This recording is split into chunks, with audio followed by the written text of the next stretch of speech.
J'arrive pas à avoir d'ultra rare dans mes boosters, je comprends pas. J'aimerais avoir une astuce, s'il te plaît, Captain Nico. Bon, allez, d'accord. Rien que pour toi, je vais te dévoiler une petite astuce qui est un peu connue de tout le monde. Et grâce à moi, je te promets, tu vas gagner au moins 1 million de dollars! Abonne-toi!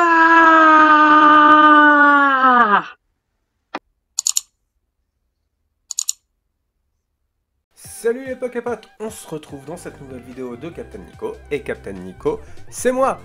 Et comme vous l'avez vu dans le titre, on se retrouve pour une petite vidéo des familles plutôt sympa pour vous donner une petite astuce si vous ne connaissez pas le truc.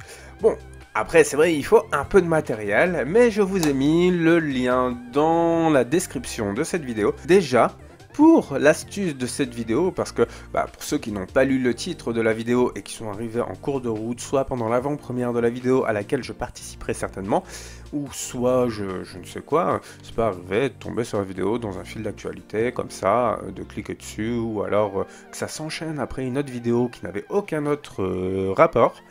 Grosso modo, c'est une vidéo pour savoir comment avoir une ultra rare à tous les coups dans un booster. Oui, parce que c'est possible de savoir où sont les ultra rares dans les boosters de cartes Pokémon, là comme ça. Ceux qui n'ont pas regardé les précédentes vidéos parce que le titre vous intéressait pas, le titre du genre tri, pesé, booster ne vous intéresse pas, mais sachez que c'est l'astuce vous était déjà donnée dans ces vidéos là. Et pour cela, il vous faudra, comme je vous disais, une petite balance, comme ça.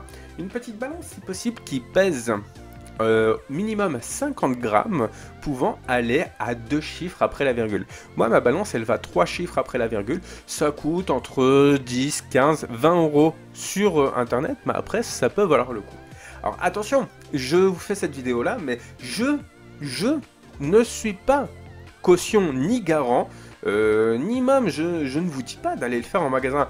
Je vous somme tout de suite de le faire uniquement chez vous sur des produits que vous avez achetés au préalable, pas vandalisés en magasin. Et comme je vous disais, eh bien pour cela vous avez besoin de très peu de matériel. Et surtout, vous avez besoin de votre balance et de booster de cartes Pokémon.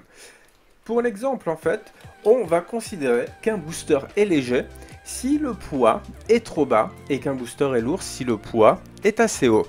Là, ici, ce sont des valeurs que j'ai pu constater personnellement en ouvrant pas mal de boosters sur différents displays. J'ai pu constater que le poids de 22,50 était un poids minimum pour avoir plus de chances de tomber sur une ultra rare, c'est-à-dire au moins 80% de chances de tomber sur une ultra rare, sans quoi vous tombez sur une holographique qui est considérée au niveau du poids et au niveau de la rareté comme étant une ultra rare, étant donné que les holographiques ne tombent pas très souvent. Mais attention, dans la série Voltage éclatant, il y a une carte que vous pouvez rater si vous faites de cette manière-là. Ce sont les Amazing Rares qui, elles, sont au même poids que les Reverse et qui se trouvent à la place des cartes Reverse. Donc c'est prendre le risque dans cette série-là de ne pas avoir d'Amazing Rare, de la rater. Mais tout comme vous pouvez l'avoir en même temps qu'une ultra rare. Là, le but du jeu, eh bien, ça va être de se peser les boosters. Quand vous avez des displays complètes que vous allez ouvrir, en fait, vous allez vous peser vos boosters. Vous allez trier les boosters en fonction de leur poids. Donc si vous avez des poids similaires, là on a un poids qui est en dessous de 22,50. On a 22,49,5. On peut considérer que c'est peut-être un léger. Alors on va se le mettre sur la deuxième tranche. Donc parce que c'est sensible, il peut être léger, il peut être lourd et tout ça. Alors à savoir également que sur les boosters de kit d'avant-première, la pesée, en tout cas sur les voltages éclatants, n'avait pas l'air de fonctionner. Mais en général, la pesée, c'est quelque chose qui fonctionne depuis que les cartes Pokémon existent, hormis sur quelques séries bien particulières, parce qu'il y a des mélanges de cartes un peu particuliers qui bloquent la pesée de cartes. Là, comme pour vous, c'est pour vous montrer, on n'est que sur des boosters lourds ici, parce que je vous les ai pré-triés en avance. On peut considérer également que dans une display, dès lors que vous avez chopé l'équivalent de 10 ultra rares, tous les autres boosters, même sans les avoir pesés, peuvent être considérés comme étant légers, même si vous les avez pas pesés, pour la simple raison que ce sont des boosters qui auront très peu de chances de tomber sur une ultra, parce que les ratios d'un display, eh bien, c'est tout simplement 8 à 12 ultra rares. Vous pouvez aussi bien en avoir 7, 6, si vous n'avez pas de chance. Vous pouvez également en avoir 12 ou 13 si vous avez beaucoup de chance. Arrivé à ces niveaux-là, autant s'arrêter de déballer les boosters et les boosters restants, de les revendre, mais en indiquant que c'est suite à de très bons résultats dans un déballage de display que vous vendez les boosters restants. Parce que vous imaginez que les boosters restants n'auront pas d'ultra rares. Et là, on peut considérer que tous les boosters que je vous pèse sont légers. On a peut-être lui. Lui est sensible parce que c'est du 44. Donc, on va le mettre avec le 49. Là, on a du 42, mais bon. Et pour l'exemple, eh bien, je vais vous déballer ces deux boosters-là qui sont considérés comme légers, ainsi que le troisième booster qui est considéré comme moyen à mes yeux.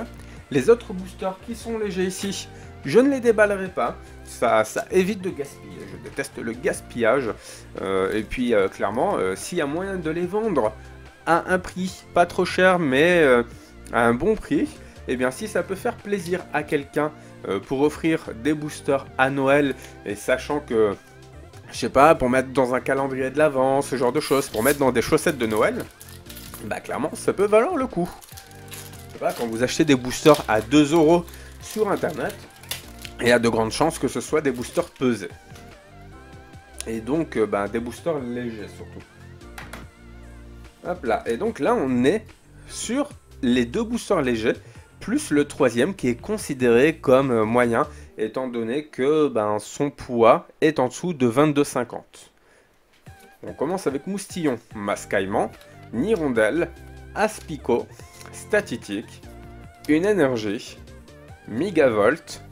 Et donc pour ceux qui ne le savent pas, notamment par exemple pour les parents, parce que vous regardez peut-être cette vidéo en espérant pouvoir avoir une chance d'acheter des boosters à vos enfants qui puissent donner des ultra rares, parce que vos enfants vous demandent peut-être des ultra rares et sont tristes ou pleurent parce qu'ils n'en ont pas.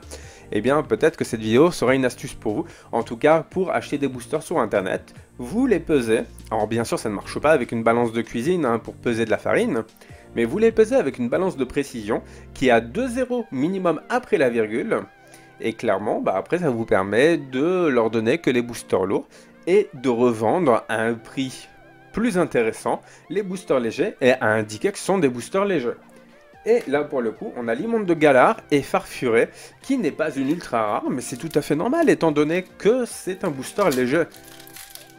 On se déballe un autre booster léger, le deuxième booster léger, mais je ne vais pas vous déballer tous les boosters légers parce que clairement, comme je vous disais, ce serait du méga gros gaspillage. Voici le petit code, parce que moi je sais qu'il n'y aura pas d'ultra rare, ou alors il y a peut-être une ultra rare dedans, mais il y a très peu de chances que ce soit en plus de ça une ultra rare intéressante. C'est souvent une ultra rare qui vaut à peu près 5 €. Mais après, il peut y avoir, je dis pas que c'est une science totalement exacte, mais il peut y avoir, des fois, avec pas trop de chance, une ultra rare qui peut valoir, je sais pas, 20-30 € qui se retrouve dans les boosters légers. Et oui, là, quand je vous dis ça, ça peut être tentant d'ouvrir les boosters légers, mais comme vous le voyez, hop là, deuxième booster léger, et deuxième fois, on n'a rien. Donc ce n'est pas une coïncidence. C'est juste que peut-être que sur 20 boosters légers, peut-être que vous allez avoir une ultra rare qui ne vaut pas grand chose, qui va être dans le lot. Et c'est normal, ça peut arriver, mais globalement, c'est pas cette ultra rare là qui va valoir 5 € peut-être, qui va vous donner des raisons en fait d'ouvrir les autres boosters si financièrement vous n'êtes qu'à la recherche d'ultra rares pour les enfants, pour la collection. Zébibron, Une Énergie Plante, Pifeuille, Minotope, Zeblitz, un Chauve Sourire. Et donc là, on était sur un booster qui était à 22,49,5, pardon. Donc on est sensiblement entre les deux. Et là, ça peut valoir le coup d'ouvrir le booster parce que il y a de gros doutes. Et là, vous voyez, bah, ça valait pas le coup parce qu'on était à 22 en dessous de 22,50. Donc, bah, c'est pour ça que je ne l'ai pas considéré comme étant un booster lourd. Là, on a 5 boosters lourds. Et c'est ça qui va être le plus important au niveau du résultat. C'est que, comme je vous disais, on va être à peu près sur 90% de chances de tomber sur une ultra. Parce qu'on peut tomber également sur une holographique. Parce que bah, les holographiques pèsent à peu près le même poids que les ultras. C'est des choses qui peuvent arriver. Mais que, bah, dans le fond, une holographique, c'est considéré en termes de rareté tout aussi rare qu'une holo, parce que ben, quelle est la chance de tomber 2 fois sur la même holographique? Elle est la même que pour les ultra rares. Allez, une énergie, énergie pierre, Alba Massalor, Chevroom, on a une reverse, allez hop, hop là, et on a une holographique, voilà, bah c'est pas une mauvaise nouvelle, parce que d'avoir une holographique, c'est la preuve en soi que la pesée a marché, parce que je vous l'avais bien prévenu en avance, mais c'est pas trop grave, parce que les holographiques sont en quantité, des fois équivalente aux ultra rares dans les displays, voire même en moins grande quantité que des ultra rares dans les displays, ça c'est toujours bon à savoir. Hop là. Et puis dit en passant, une ultra rare, bah une ultra rare, le moins cher en termes de prix pour une ultra rare, ça tourne autour de 5-6 euros. Une holographique, une rare holographique, bah elles sont toutes rares, hein. Quand elles sont holographiques, c'est une chose à savoir. Une holographique, clairement, ça vaut entre 1,50 € et 2 €. Mais ça, on va pas le dire parce que bah, c'est entre guillemets, c'est un détail quand vous ouvrez beaucoup de cartes, beaucoup de boosters. Zeblitz, Girafaring, et donc là, bah, on n'aura pas de bug, le fameux bug de gold, et là, on tombe sur Faramp, c'est tout à fait normal, c'est une ultra, le booster était pesé comme lourd, parce que ben, la carte a un revêtement plus lisse, un revêtement brillant sur quasiment toute la carte, donc c'est tout à fait normal que celle-ci pèse plus lourd, et qu'on la retrouve dans ce booster-là. Il nous reste 3 boosters. Comme ça, vous allez pouvoir voir que bah, on aura certainement la chance de ne pas avoir d'autres holographiques. Avec pas trop de chance, on tombera sur une seule holographique. Si on n'a vraiment pas de chance du tout, on tombera sur que des holographiques. Mais il n'y a pas de raison parce que, comme je vous disais, en termes de ratio, il n'y a pas autant d'holographiques que ça dans une display. Sachant que là, les boosters que je vous déballe, ce sont des boosters qui viennent d'une display. Capsule mémoire, un Ninjask et un Flambuzard. Voilà, encore une ultra. C'était prévisible.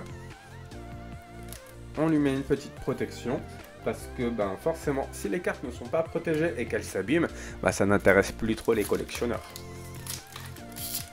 C'est pour ça qu'il y a des fois des différences de prix entre une carte qui est neuve et une carte qui est abîmée.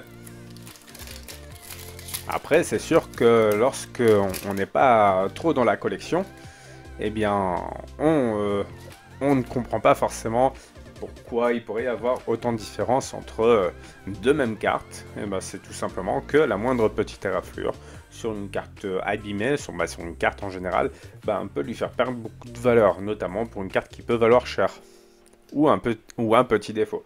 On va pas parler des défauts d'usine, d'usinage et tout ça qui là peuvent rapporter un peu de valeur.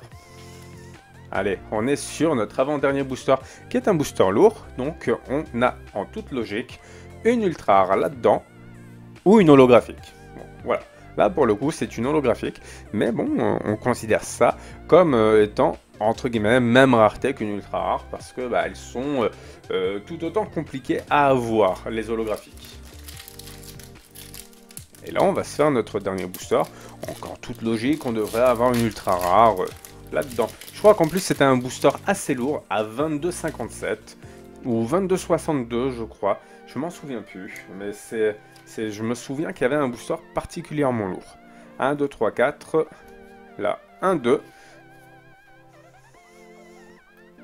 On a Polichombre, Fampi, Granipio, Embroché, Chauve-sourire, une énergie électrique, Terraclope, Alba Massalor, Noacier, on a un Limagma, et attention, attention, Je crois que c'est une ultra. On a une ultra, C'est pas une ultra de fou, mais bon, ça reste Zarude. C'est un Pokémon fabuleux, si je me souviens bien. Voilà, donc on a 3 ultras sur 5 boosters. 5 boosters considérés comme étant lourds. Donc je pense qu'on s'en sort plutôt bien. Et bien voilà, j'espère que cette vidéo vous aura plu. Moi, ça m'a fait plaisir de vous parler de ça.